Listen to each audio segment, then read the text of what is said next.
comunidad que tenemos en el feminismo, que nos vamos acompañando en las diferentes movidas, y la verdad que es una emoción que Mariana, su trayectoria y su profesionalidad, haya querido formar parte de esta actividad que hace parte de la defensa de la educación pública, ¿no? Así que bueno, Mariana, acá estamos con vos. Bueno, buenas tardes.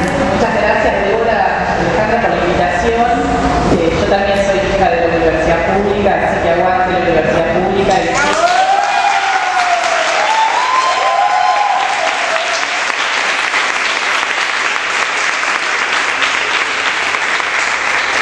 Cuando Débora me dijo de venir, ni lo dudé, porque uno tiene las agendas estalladas y sabemos que nos hacemos piecitos unas a otras. Y esto también hay que decirlo porque mil veces le pido cosas a Débora o que me ilumine o que me ayude con algo, así que acá aguantando a la universidad pública este género G, con salarios dignos para las docentes, los docentes, para todo el personal de la universidad pública.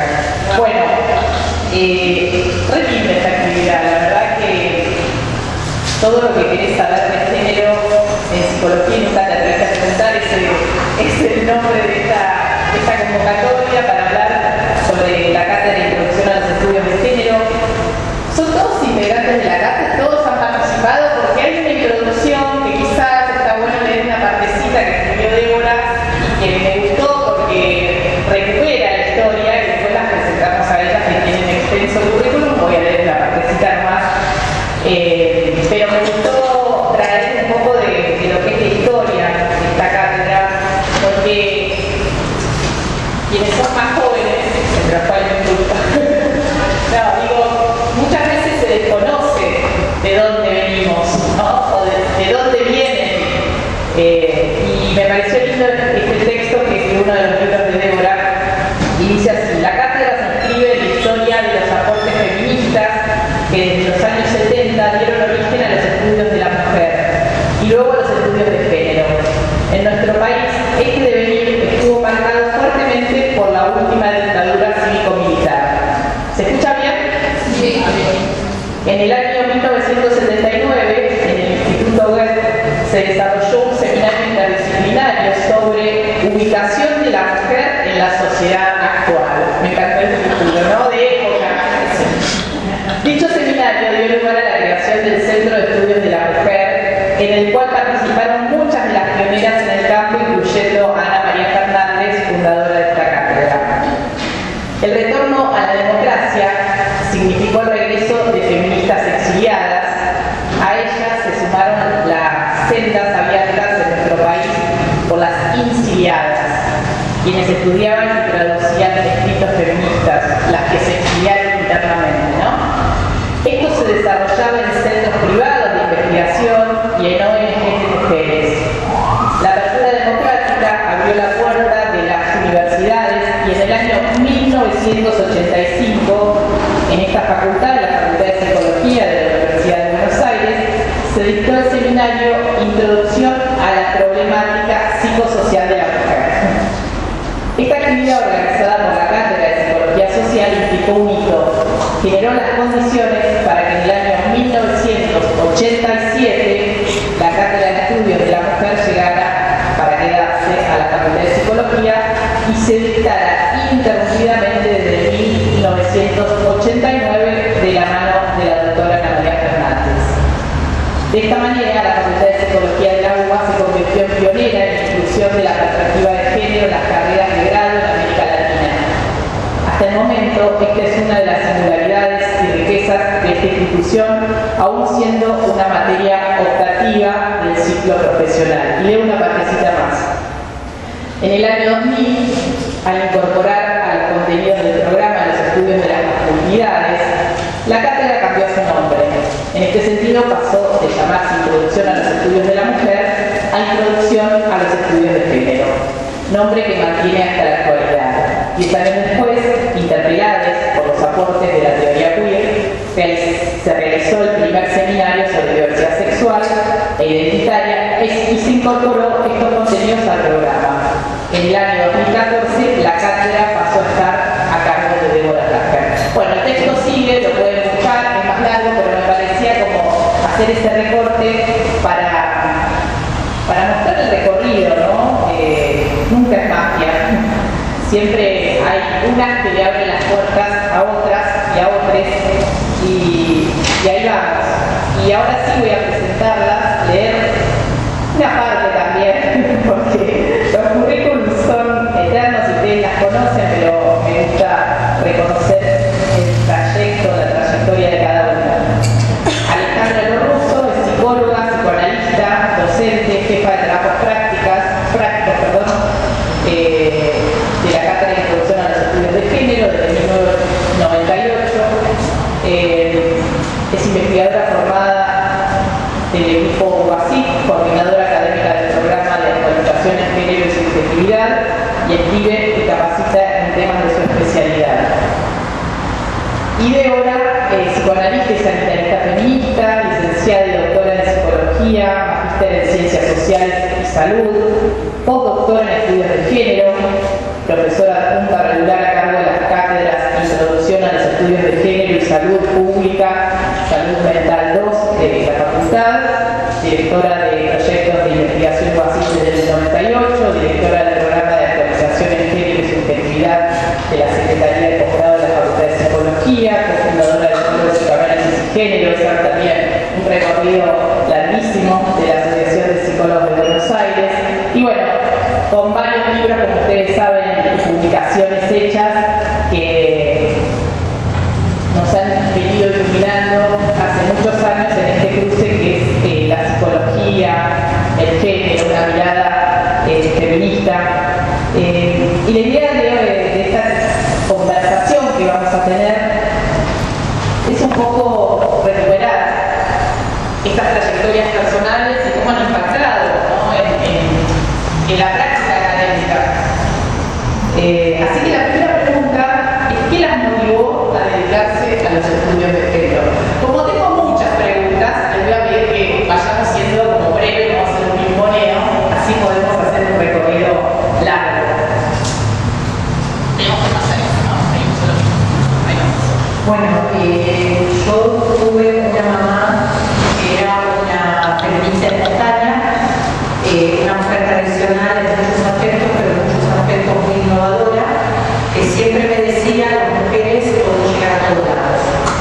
Estaba a favor del derecho al aborto, siempre le pareció que estaba bien, le parecía que las mujeres tenían que manejar, aunque ella no manejaba, y no manejaba el dinero tampoco, y estaba casada con un hombre muy tradicional, pero ella siempre por atrás hacía muchas cosas.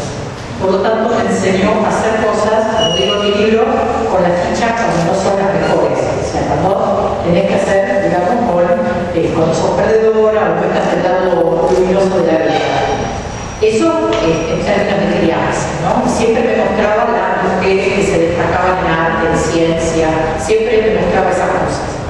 Entonces yo crecí al calor de eso, ¿no? Del incentivo por ser una mujer que se destaque o que haga algo por su sociedad. Y por otro lado, ya más de grande, una reflexión muy banal que tiene que ver con que cuando empecé a manejar me di cuenta que la lógica del manejo era masculina. Fue mi primera reflexión de género, ¿no? Y además de todo, cuando yo estacionaba me enseñaban a estacionar, no quería que estacionen el auto en el estacionamiento, y dije: acá hay algo, y esa fue mi primera reflexión.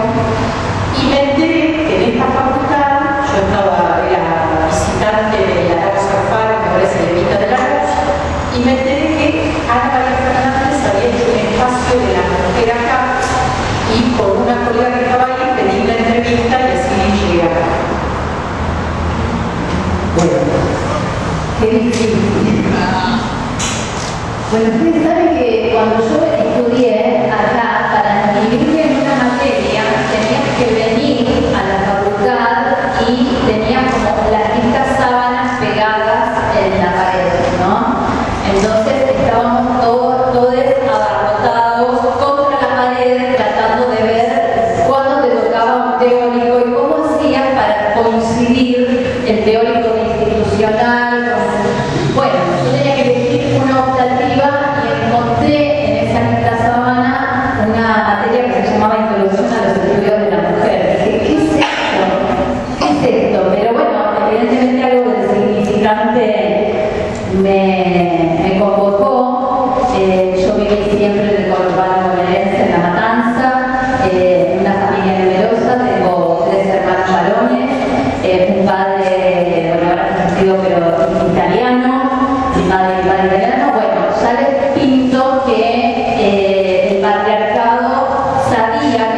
conocía, obviamente, pero no sabía cómo se llamaba.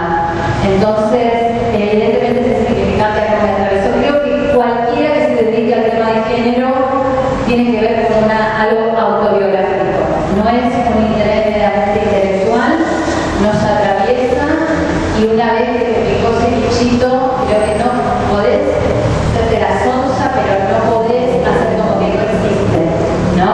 Entonces, eso creo que pasa también con esta materia, que es que empezamos a estudiar el tema, nos podemos pelear, porque ¿cómo? Esto es así, pero a mí en otra materia me dijeron que no sé qué, ¿no? Bueno, esa pelea interna por construir un propio criterio, bueno, pasa, pero bueno, a mí me pasó por ese lado y la verdad es que escucharla a Débora, escucharla a María, escucharla en sus clases, leerla, siempre identifiqué claramente que algo me tocaba o me pasaba y no me pasaba con otras materias, pero que hice feminista en esta cátedra y escuchando a estas referentes y leyendo sus libros.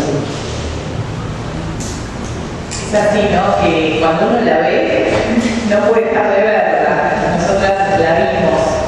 Después, bueno, hay resignificaciones sobre el ver, ¿no? Pero siempre hay algo que nos incomoda y que nos permite ver esa desigualdad histórica. Y después la tenemos que contar a otras y a otros y a otros para que se iluminen también. ¿Hubo algún momento clave en su formación o experiencia personal que marcó esta elección, digo, de estudiar psicología desde esta perspectiva? ¿Hubo algo, digo, una empieza a mirar desde lo personal, ¿no? Lo del auto es un temón, no me voy a... Pero alguna vez lo estudié, el tema del manejo con perspectiva de género, y están estas vivencias personales, ¿no? De la casa, y una trae las diferencias si teníamos hermanos varones, ¿no? ¿Qué tipo de actividades hacíamos unas y otros? Pero bueno, en la formación, la experiencia personal, ¿hay algo que marcó la elección de ustedes? Sí, a mí me pasó cuando cursé psicopatología y psicoanalítica, en esa época de la psicoanálisis Freud, que cuando hablaban de la elección de objeto en la mujer y cuando hablaban del tema de la zona, ¿no? Que se dejaba el clítoris para empezar a sentir con la vagina, yo decía, a mí no me pasa.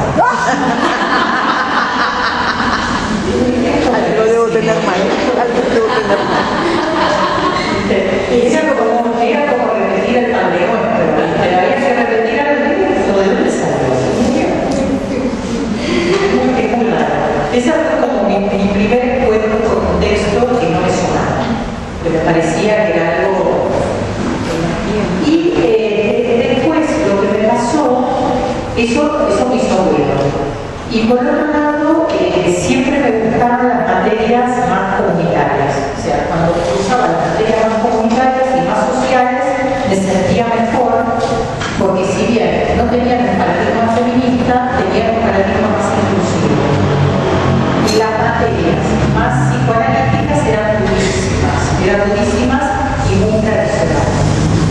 Entonces, la única marca que le encontré de esa cuestión revuelta de género fue esta que les digo. Pero me llegó, como yo cuando cursé esta cátedra no existía, no me pude encontrar como pareja, ¿no? Eso me pasó una vez recibida de saber que había algo por ahí que podía entrar con esta cosa. Bueno, como yo me hice feminista un poquito más adelante, cuando ya era psicóloga, cuento una anécdota. Estaba en la residencia, haciendo la residencia y íbamos a hacer las entrevistas de guardia.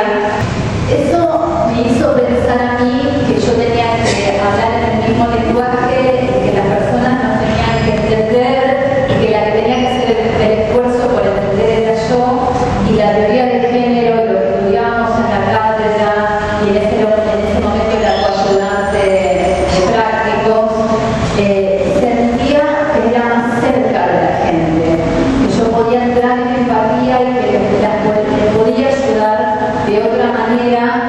Me sentí útil desde la profesión y creo que eso cambió mi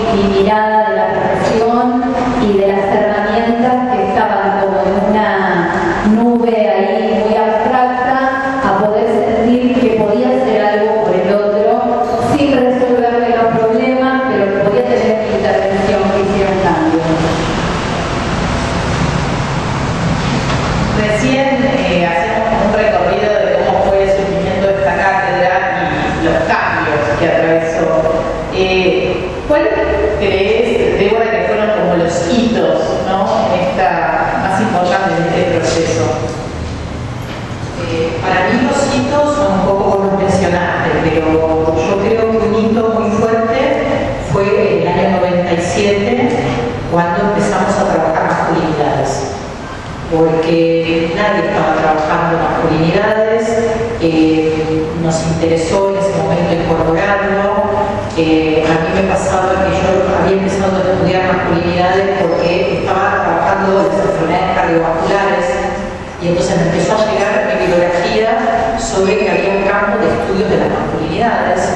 Entonces, bueno, con Ana empezamos a hablar y decidimos incorporar algunos textos y eso fue un hito grande que después, el segundo, 3 años después, cuando incorporamos el nuevo nombre, ¿no? Género, simultáneamente a cuando incorporamos lo de masculinidades, se abrió la línea de investigación en salud, ¿no? Salud, fue desde el principio salud cognitiva, subjetividad y género de diferentes temáticas. Fuimos trabajando, no voy a hablar ahora de las temáticas, pero fue un montón, y siguen siendo ciclo de vida, algunos temas específicos, etc. Ahí es otro hito. Y el otro hito es 2010, cuando empezamos a trabajar diversidades. Cuando claramente, que eso fue una propuesta de Ana Fernández, que nosotras no la vimos en ese momento y ella la vio claramente, que había que empezar a trabajar diversidad identitaria, diversidad sexual. Piense que todavía no se había abierto el debate, no se había abierto el debate a nivel general, eran debates al interior de las comunidades, ¿no? Y del movimiento LGBT, más. Y bueno, y empezamos a trabajar en conjunto, llamamos a gente del movimiento, armamos seminarios, armamos otro seminario, nos empezamos a capacitar, y a mí me parece que esos son los hitos. Y después, bueno, en lo personal, el otro hito es cuando me hago cargo de la cátedra, ¿no?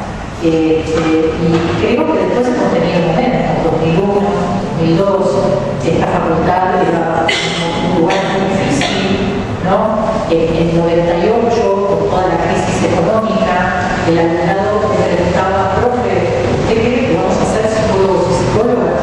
¿No? O sea, las cuestiones también de ir acompañando las crisis, y también eso hace que quienes hemos atravesado, yo he atravesado toda la democracia en esta facultad, espero que sigamos en democracia, me permite acompañar a las nuevas generaciones en saber que nos vamos a levantar de nuevo, ¿no? Y que hay periodos malos, hay periodos mejores, y tenemos que prepararnos para los periodos mejores. Bueno, hay muchos hitos y creo que no podemos dejar de mencionar de menos el impacto que tuvo en esta cátedra, porque, como dice Débora, veníamos trabajando cada uno en distintos tiempos, muchos temas en mucha profundidad, y Débora inaugura un campo de investigación de cómo investigar en género, ¿no? Es muy importante. Tenemos muchos docentes formados en investigación en el campo de la subjetividad, pero el impacto de lo social en la academia fue para nosotras tremendo. Fue un momento de explosión de la matrícula, y eso nos hizo aprender a dar otro pasito más en la integración entre lo social y lo académico, ¿no? Porque vamos de la academia a lo social para tratar de ayudar a dar respuestas. Siempre creo que nuestro eje es cómo resolvemos los problemas de las personas y cómo nos involucramos en eso y cómo podemos seguir trabajando con el tema, ¿no? Pero en ese momento el impacto social para nosotras fue tremendo. Fue un momento de mucha alegría, de mucha euforia, de sentirnos reconocidas, de compartir con la sociedad un montón de cosas que veníamos siendo desconocidas dentro de la misma facultad. Y bueno, el momento también de la lucha por el aborto, de lograr el aborto, eso creo que fue también un momento de enorme alegría. Y ahora estamos en otro hito, que es el retorno de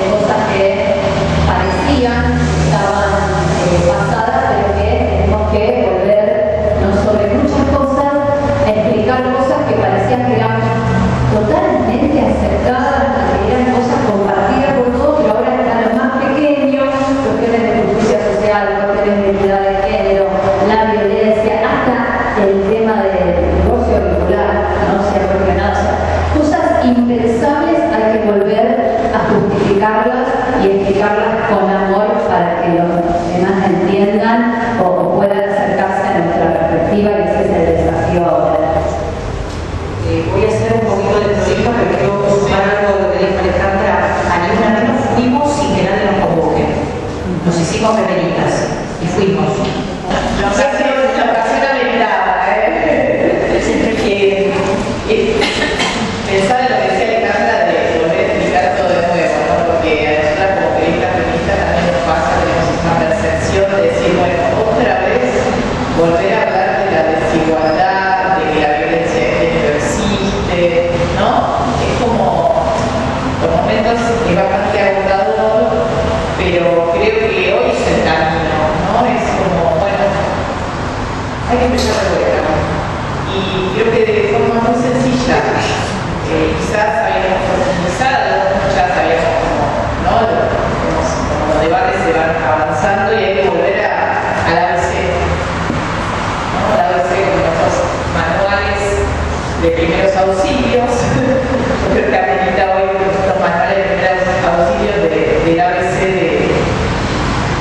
de la desigualdad de género y las implicancias que trae. Vos, Débora, hiciste como así como una pasadita rápida en relación a lo que significaba hacer investigación, estar en la academia, en un ámbito mayoritariamente dominado por el saber masculino, ¿no? Que bueno, nos ha pasado a la mayoría. El saber siempre estuvo asociado en el imaginario, podemos decir, pero ¿qué experiencia han tenido ustedes en ese sentido, no? ¿Y creen que, bueno, ha habido cambios en estos últimos años en relación a esta intención de dominación masculina del saber en este ámbito, lo digo? Bueno, esto no ha sido, yo no lo he vivido tanto en el campo de la investigación. Bien, pero donde yo sí he visto mucha cuestión es tomar el tema de género como tema menor en lo académico y en la investigación, más que el tema. De hecho, a mí me han dicho varias veces, pero Débora, vos que sos tan inteligente, ¿por qué no dejas ese temita? Deja el temita de género y dedícate a los temas importantes, ¿sí?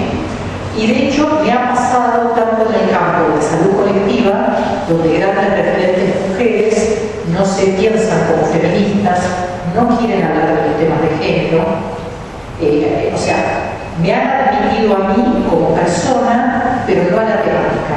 La temática ha sido como decorativa, o sea, el tema que ha pasado en muchos lados, por ejemplo en las organizaciones mixtas políticas, ¿no? El tema de género, hasta que rompió con ni una menos, era un tema menor, no entraba, ahora volvió a entrar, ¿no? Pero eso sí lo he sentido. Tema de género como tema menor, vos sos inteligente, vos te tomamos, te dejamos hablar de tus temitas, pero venía a hablar de los grandes temas. Y por ejemplo, cuando el tema de género se incluye en el Congreso de Medicina Social, es un temita en un panel y en los paneles principales no entra. Y lo mismo en los congresos psicoanalíticos o en los congresos de salud mental, incluso los más progresistas. De hecho, voy a decir que la ley de salud mental no tiene perspectiva de género, porque fue de 2010 y recién, en 2012, perdón, y recién en 2015 los progresistas empezaron a incorporar el tema.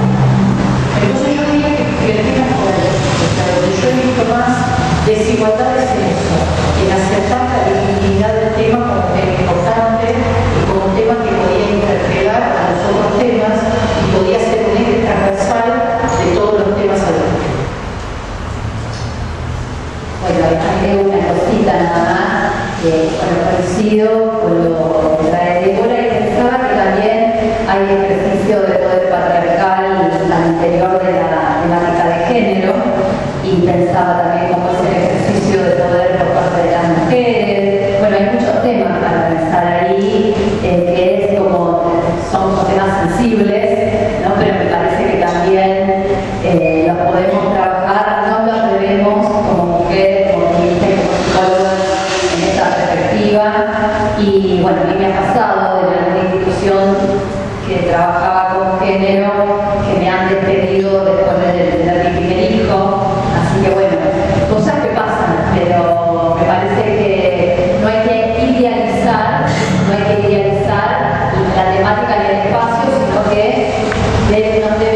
siempre retrabajar esas cosas porque no estamos exentas del ejercicio de poder o de la paternalidad, sino que estamos advertidas de que existe y de poder trabajarlo y de construirlo, porque si no, estamos como pensando una cosa de bondad esencial que no es la reproducción. Muy interesante porque yo pensé que en el ámbito de la psicología no pasaba. Porque una pieza, algo como de paralelismo con el periodismo, bueno, eran temas menores, ¿no? Estaban en los márgenes, por el 2015 pasan a la centralidad, a la tapa de los diarios, ¿no? Y ahora nos borraron del mapa.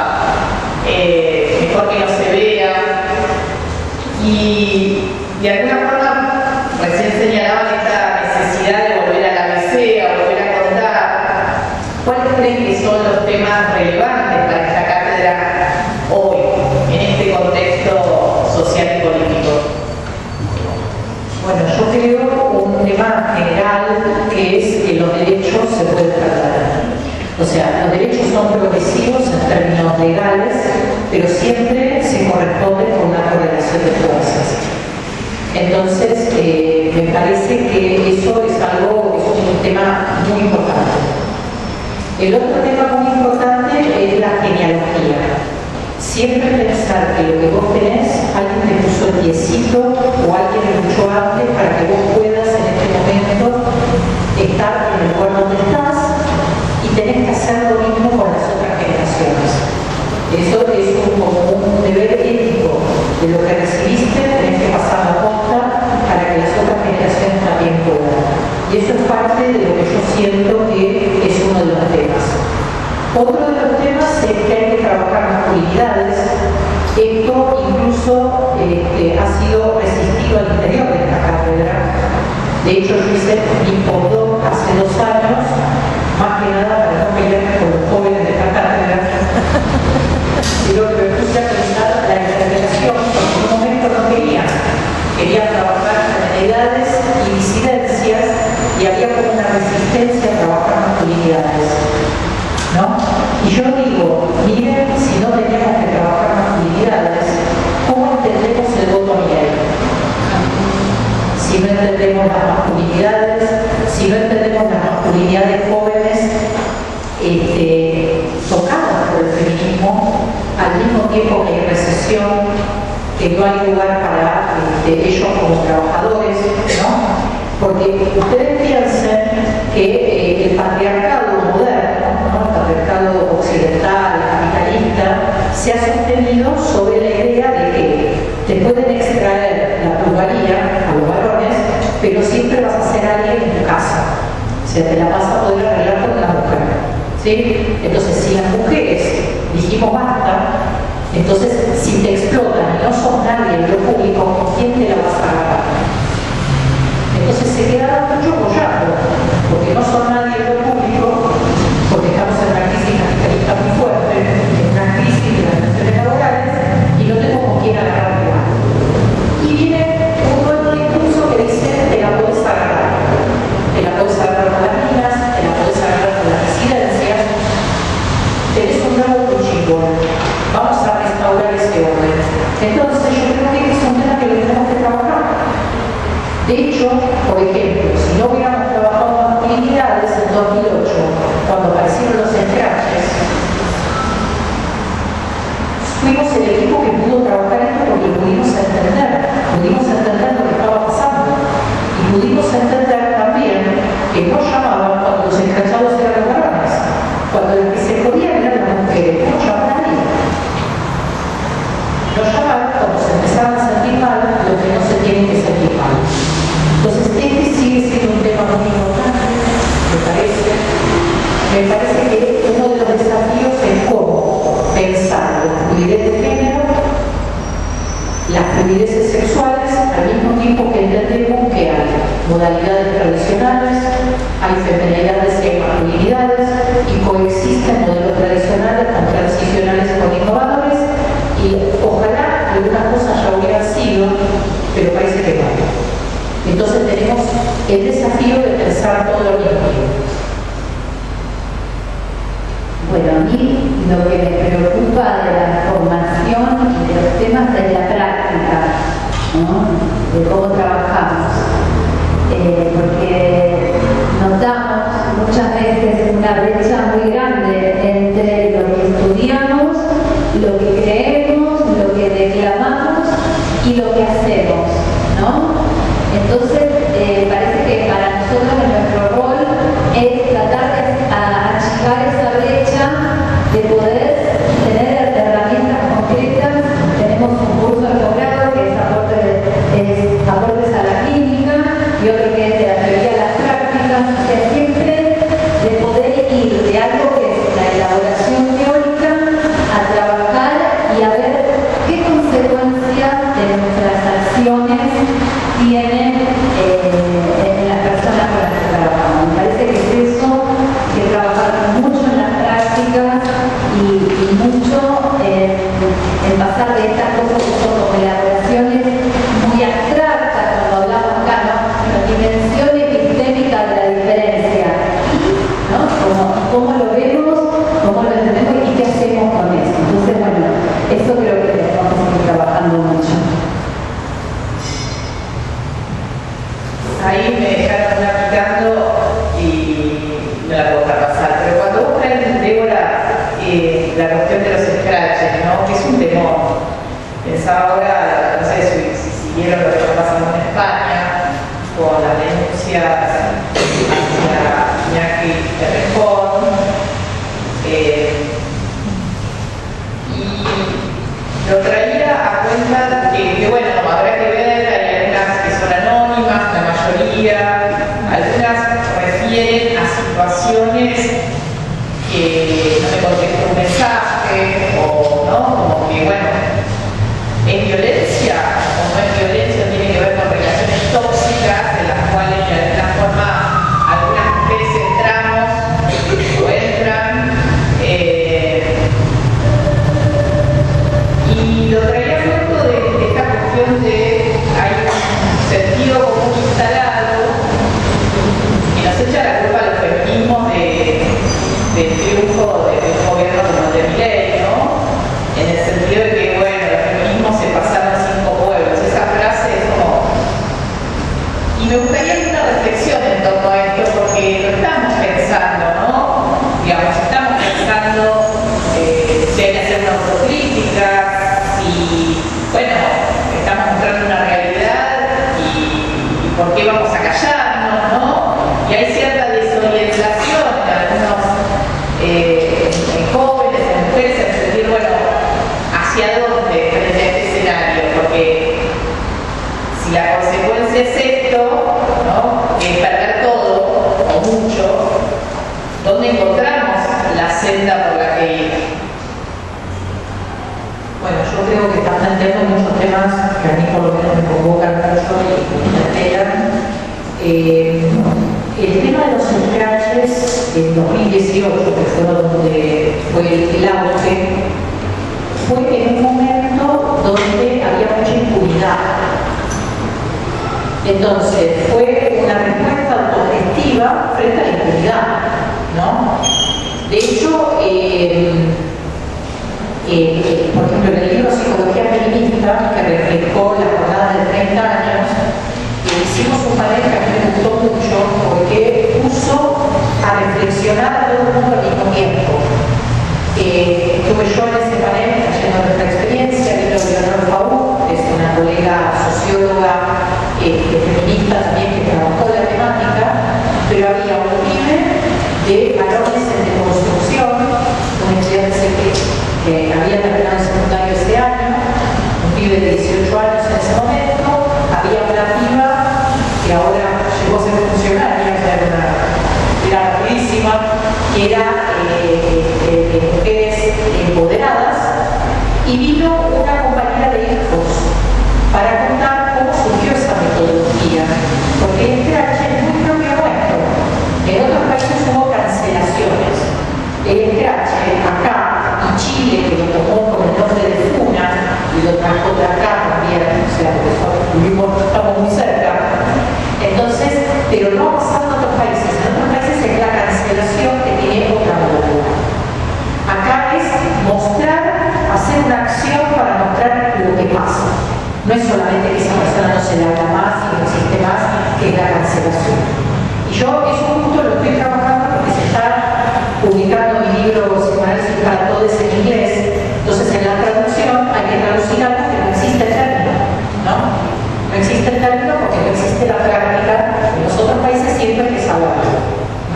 todos lados.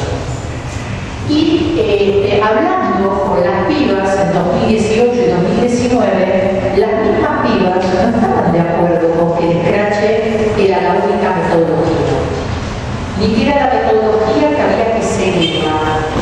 Pero lo que decían es que no tenían apoyo del mundo adulto, que había mucha impunidad, que los colegios no hacían nada, que no había una intervención real de amparo sobre estas cuestiones.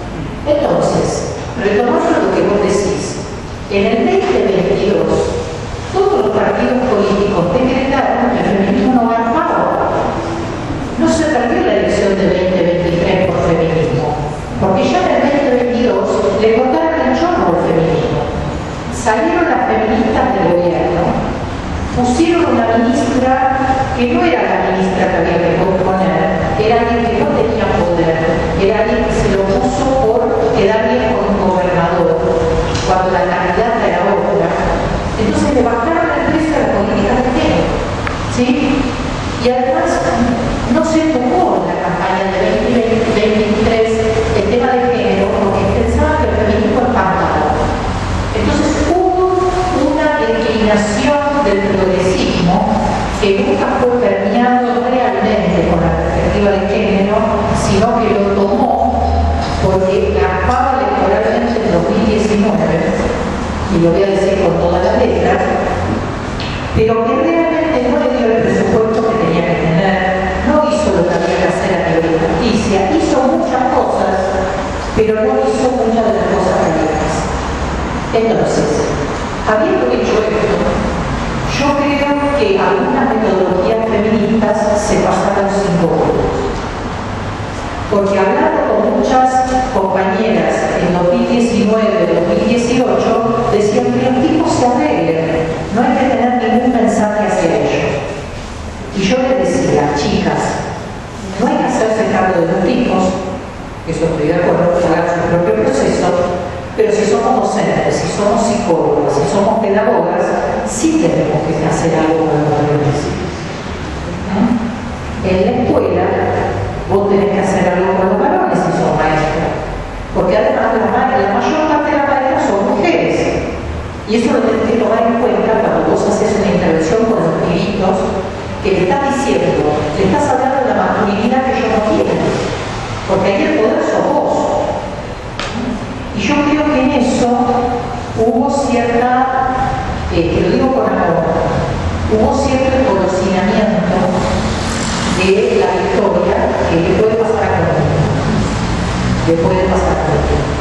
Pero como podemos hacer una autocrítica y podemos volver mejor de verdad, por eso lo digo, me parece que ciertas cuestiones hay que pensar, pero también mucho de lo que pasa ahora es porque lo hicimos bien, no solamente porque lo hicimos mal.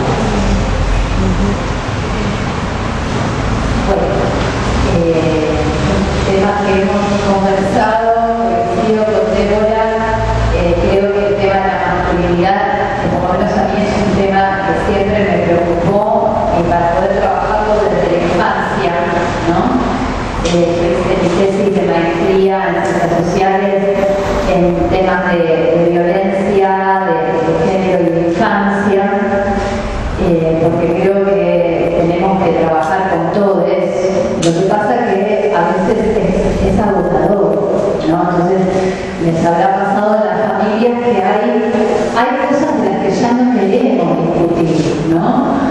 Con algún padre, con algún hermano, con el tío fulanito, ya no queremos escuchar ciertas cosas, es agotador. Y en lo social, el discurso es muy violento contra el feminismo, contra las mujeres, hay un rebrote, una vuelta neoconservadora terrible y además se ha sofisticado, ¿no?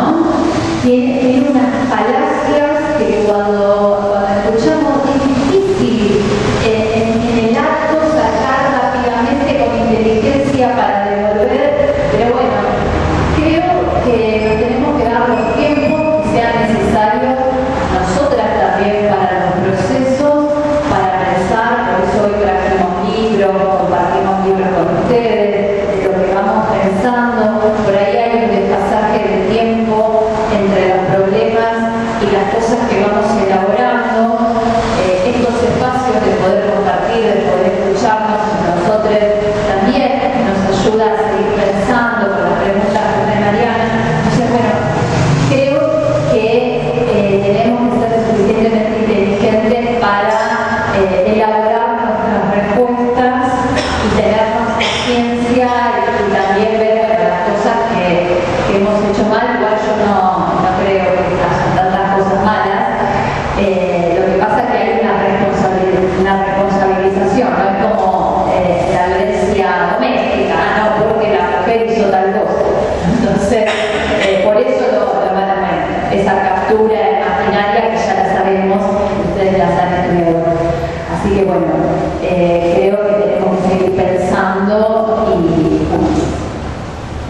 Y pensaba, bueno, este contexto,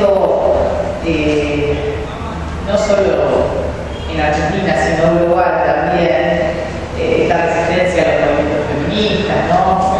A la teoría de género en ciertos sectores políticos y sociales. ¿Cómo les impacta creen en la academia y en el tipo de formación que brinda desde esta cátedra?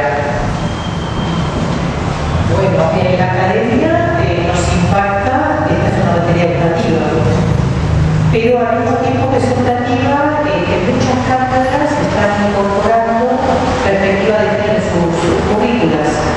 De hecho, les cuento que hemos elaborado con la cátedra de Evolutiva Niñez una ficha que me pidieron, fui con el equipo y estuvimos pensando, hicimos una ficha entre el equipo y yo, y se incorporó ahora en la bibliografía. La cátedra de Historia de la Psicología, me decía el otro día, me lo decía Maggioli, que es apunta, que incorporaron contextos de perspectiva de género en Historia de la Psicología. Yo estoy a cargo de la cátedra de Salud Pública Salud Mental y incorporamos hace unos años un texto mío de cuidados. Está elaborado para cómo los cuidados son cuidados en salud y son generizados, con lo cual atraviesa toda la cruzada de lo que está planteando. La cátedra de Psicología Institucional tiene algunos textos de perspectiva de género. La cátedra de Psicología Educacional, que hemos hecho una capacitación interna. La cátedra de Psicología Laboral, se ha hecho una capacitación con ellos y han incorporado. Entonces, al mismo tiempo que está habiendo una cuestión neoconservadora, también viene una inercia de lo que se venía trabajando antes y algo que veníamos percibiendo hace un tiempo, es que la gente más joven de las cátedras empezaba a empujar estas temáticas desde abajo, y aunque los titulares no ponían estos temas, estas personas empezaban a incorporar algunos textos y lo ponían dentro de las cruzadas. Esto igual nos pasa a nosotros también. La gente de esta cátedra también pone textos. Pero nadie está exento de eso. Por un lado y por el otro. Bueno, quería decir que si bien nuestro equipo, como siempre digo, es muy pequeño en lo formal, hacemos nuestra red, tenemos un equipo grande de docentes, un equipo grande de investigación, un equipo grande de extensión universitaria, que todos participamos porque nos queremos formar con Débora, porque queremos estar con Graciela, porque queremos estar con las docentes que son más antiguas, más formadas, porque queremos estar en contacto con los docentes más jóvenes que traen preguntas nuevas. Y entonces es muy grande la red de género desde la universidad, y también llevamos estos temas a muchos lugares haciendo una transferencia a la comunidad. Entonces hacemos supervisiones en centros de salud, vamos a capacitar a residentes, hacemos convenios con otras universidades, damos cursos, damos charlas, hacemos el género FED, o sea, hacemos un montón de cosas desde el centímetro cuadrado que nos da la universidad, porque verdaderamente creemos que esta perspectiva puede cambiar la vida a las personas y a los estudiantes, y por eso hacemos, a veces estamos estresadas porque tenemos en un mes 4 actividades, fuimos al centro de salud de acá, al otro de allá, al otro de allá, porque es esa la función de la universidad. Entonces también en el debate que ha habido respecto del rol docente, por salarios y lo demás, me parece que es una cosa importante, pero a la vez hay mucho desconocimiento del rol de la universidad pública con la sociedad, ¿no? Y de nuestro rol como una cátedra pequeña y de todas las cosas que hacemos. Y lo quiero decir porque, bueno, ustedes van a estar dentro de poquito trabajando también en consultorio, en alguna ONG, y que esta red la hacemos entre nosotras y ustedes, que en algún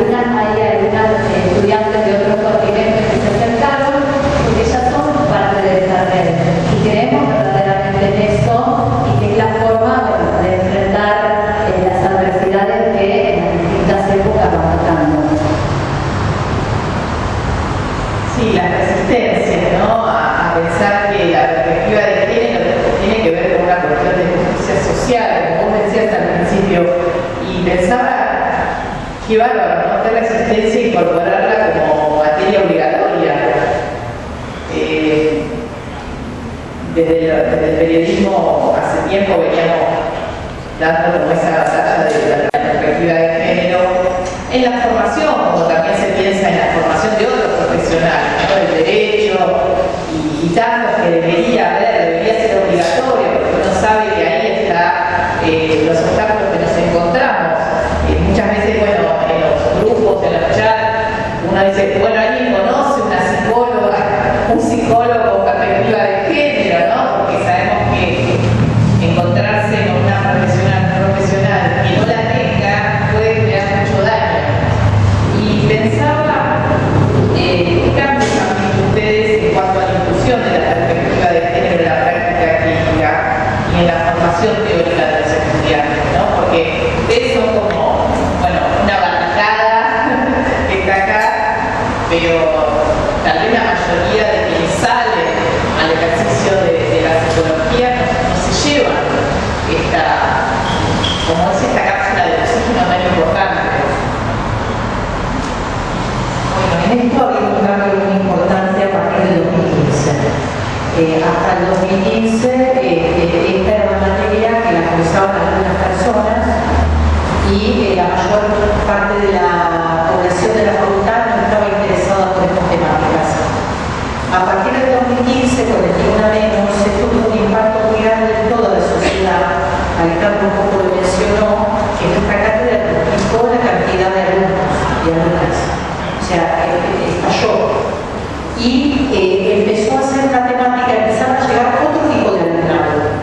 Si hasta ese momento la gente venía a aprender del tema por primera vez, empezó a llegar mucha gente que ya sabía del tema, que ya había leído algo y nos pasaban cosas más graciosas, muy graciosas, ¿no? De gente que decía, para vos sí, yo ya sé, no la voy a usar, ¿no? O sea, les pasaba al revés, ¿no? La gente que no quería venir porque ya sabía tanto que no iba a venir a usar el campo. Entonces cambiamos el discurso y empezamos a decir, bueno, hay cosas que podemos decirles para los que ya saben, o los que ya saben, y cosas para los que ya recién empiezan. Entonces empezamos a hablar de esa manera. Y una de las cuestiones, Alejandro lo mencionó, es que mucha gente que venía acá con mucha formación no era de salud mental y no era clínica, o no era herramientas de intervención, porque no es solo clínica, ¿no? Era con un discurso feminista, un discurso disidente, un discurso LGTB, queer, etcétera, pero sin herramientas para incorporar eso en el campo de la salud mental, en el campo de la clínica, en el campo comunitario. Entonces lo que empezamos a señalar y traducir es que precisamente hay herramientas que sí en esta cátedra que podemos transmitir. Alejandra lo dijo muy bien, es una cátedra que todo el tiempo mira hacia la práctica y a partir de 2015 lo empezamos a explicar. Porque cuando hacíamos encuestas nos decían, me encanta para la vida la cátedra, pero no sé qué hago con la psicología con esta cátedra. Pero también porque hay un sesgo que quienes están acá saben muy bien que es, acá parece que la psicología son los psicoanálisis, ¿no? Y como esta es una cátedra que si bien quienes hemos estado a cargo, quienes estamos, digamos, somos referentes, somos psicoanalistas, no es una carrera psicoanalítica, porque está en el área social comunitaria. Entonces nos cuidamos especialmente de que no sea y tratamos de transmitir herramientas para todas las áreas de la psicología. Entonces, volviendo, yo creo que en este momento hay mucha más gente que tiene perspectiva de género, hay mucha más gente en el campo psi que tiene perspectiva de género. Está apareciendo un concepto a nivel regional, a nivel más que regional, que es el terapeuta salvo o el safe therapist, ¿no? Alguien en quien se puede confiar. Que acá la consigna es psicóloga con perspectiva de género. Esto trajo urticaria a los psicoanalistas sin perspectiva de género, como diciendo, ¿por qué hace falta tener perspectiva de género? Yo soy psicoanalista y hace falta porque los sesgos son muy grandes. Y por suerte tenemos cada vez más gente. A mí me pide todo el tiempo, yo derivo 4 personas por semana, pero todo el tiempo me están pidiendo derivaciones de todo precio.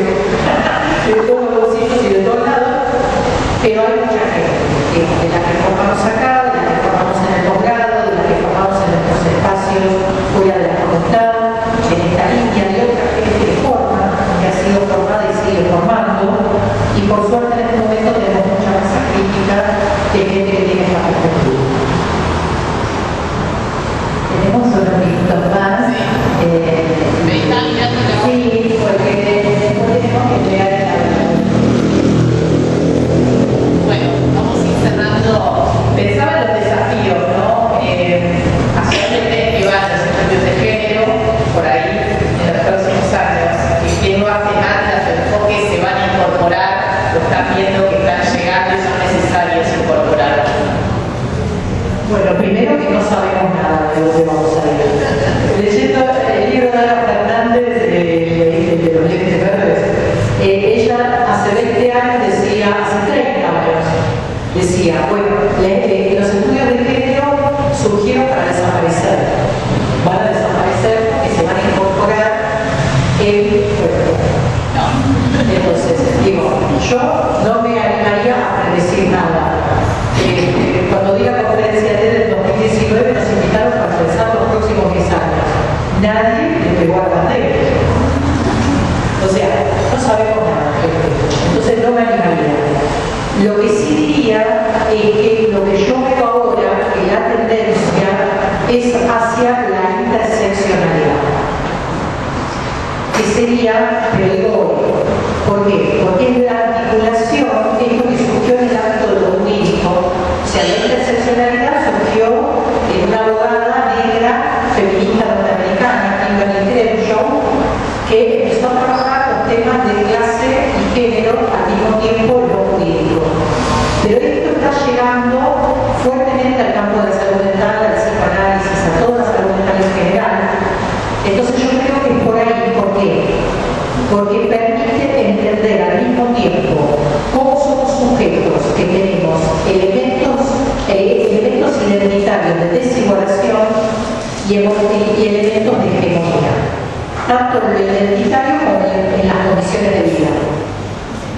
Y también cuando somos terapeutas también tenemos eso.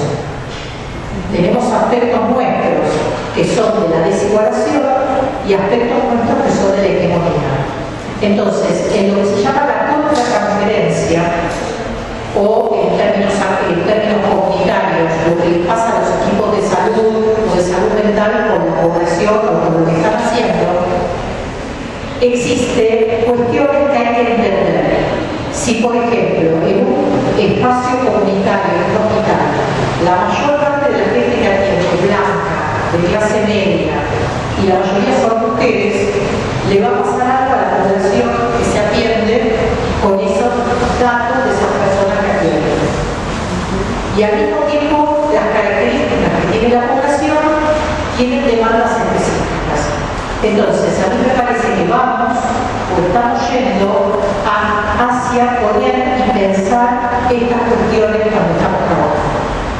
Tanto la interseccionalidad de la población con la que trabajamos, como la interseccionalidad particular nuestra, y cómo se pone en juego este tipo de cuestiones.